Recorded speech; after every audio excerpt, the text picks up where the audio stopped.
what's the significance of doing the right side first? You know, you're reading my mind, and I was afraid you were gonna ask that question. That's why I was thumbing through this book. Okay? And I don't have the answer Oh, for okay, you. I was, If it was the left side, I'd say it's close to the heart. Maybe you know. Do you know? But it didn't, we do other things with the right hand too. like There's something when in the you kiss Torah them, this about was- God, Right. using Yeah, right. yeah. Oh, okay, thank you. oh, okay, Okay. thank you.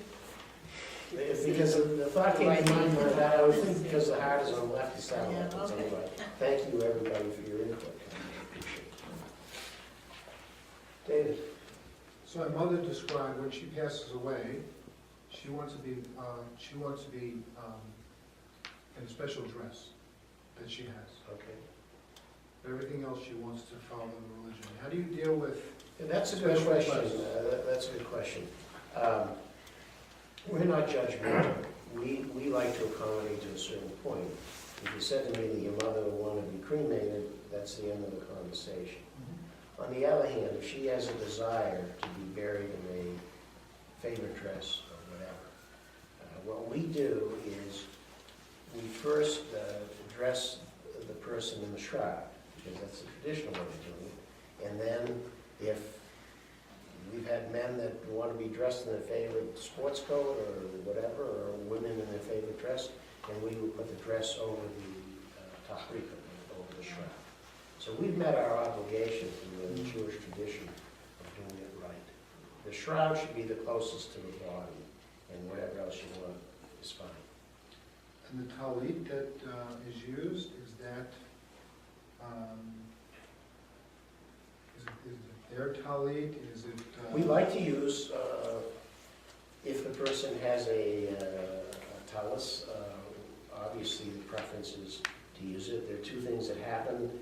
Some either don't have them, some lost them. Unfortunately, sadly, some the survivors don't know where the talus is. So we have a supply of talus right hand.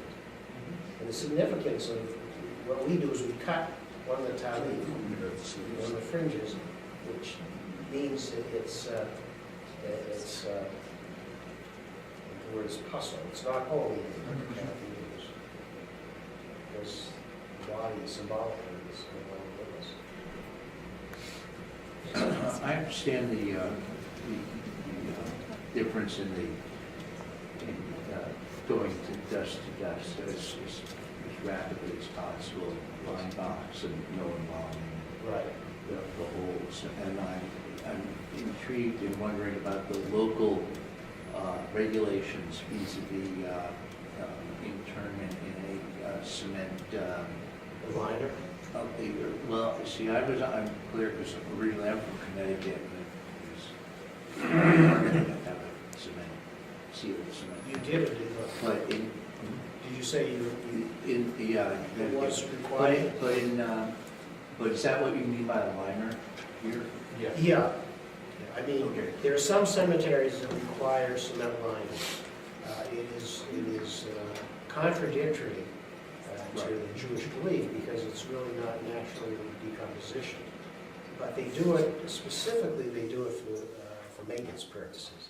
So that if you don't have a liner, as the casket begins to decompose, the ground begins to sink. So it means going back and filling it up. But is that a local ordinance, town No, ordinance? absolutely not. It is not? No. It's a requirement of the cemetery. Two of the cemeteries in, two of the Jewish cemeteries in Portland will not allow cement liners.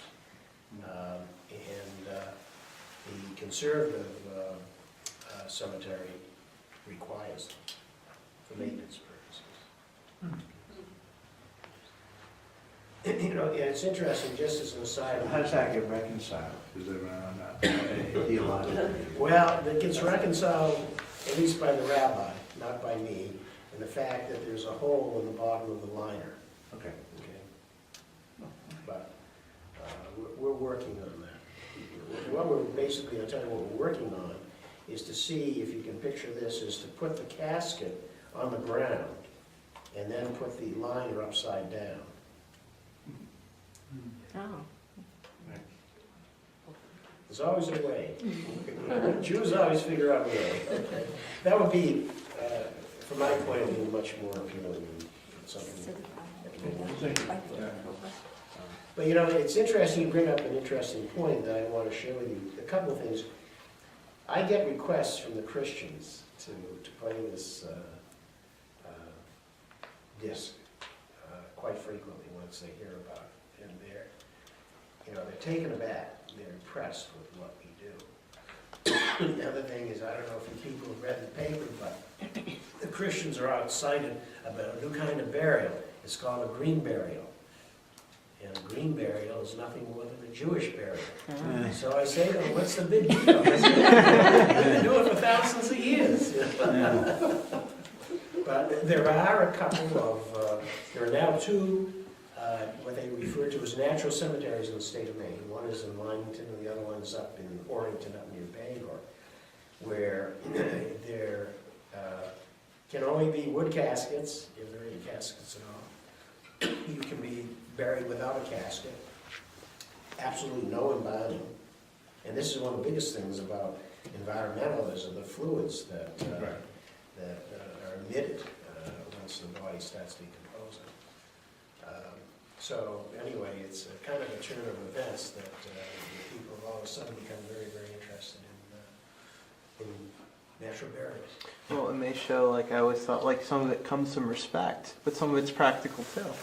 What's that? It's like the process of Jewish burial. It's like part of it is respect for the person, but there's also a practicality to it too, because they're functional, Oh, absolutely. You know. Yeah, I mean, people, traditionally, you're supposed to bury a person before sunset.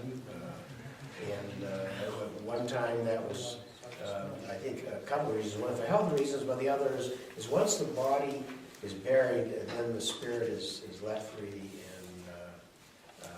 and the soul is left free and goes to heaven. But of course, in today's mobile society, it's very, very difficult to bury a person by sunset or even within 24 hours. Although we have done it, today's life is much more complicated. We need burial permits, death certificates. It's not like the old days where you just wrap them up and put them to rest. And you can't bury during shocks. Oh, absolutely. So If somebody dies, the good and the bad news is if you die on a Shabbos, we can't remove you until after Shabbos, okay? And the good news is they say if you die on Shabbos or on a holiday, you're considered a tzaddik. But it causes us some complications. 3 deaths on Yom Kippur. So that was, I don't know what kind of a message I was sending this. I know you had a question. Yes, my mother died in June on one of the Jewish holidays. She died on a Saturday morning. Yes. I want to tell you something, it was hell to pay. What's that? I said it was hell to pay. Yeah. Thank goodness I knew the local undertaker to pick her up from the nursing home because they wanted the bed empty ASAP. Wow, really? Yeah, so anyway, I knew this under local funeral director, and they did not have a cooler. Finally, took her into Portland to, was the A and B with me, Yes. Yeah. and they put her on, it was Saturday, Sunday, Monday, Tuesday, Wednesday. Couldn't pick out a casket until Monday night. What's the holiday? Shavuot? Shavuot. Oh, wow. She died on Shavuot. Oh, yeah. It's like sitting shiva. Particularly, the worst time of the year to die really is between Rosh Hashanah and Sukkot Torah, because you can't. It's hard to sit shiva because you have a holiday in between, so it becomes very difficult. Any automatic requirement for the Chevra Kedusha for burial in a Jewish cemetery, or could it be a non-denominational Well, cemetery?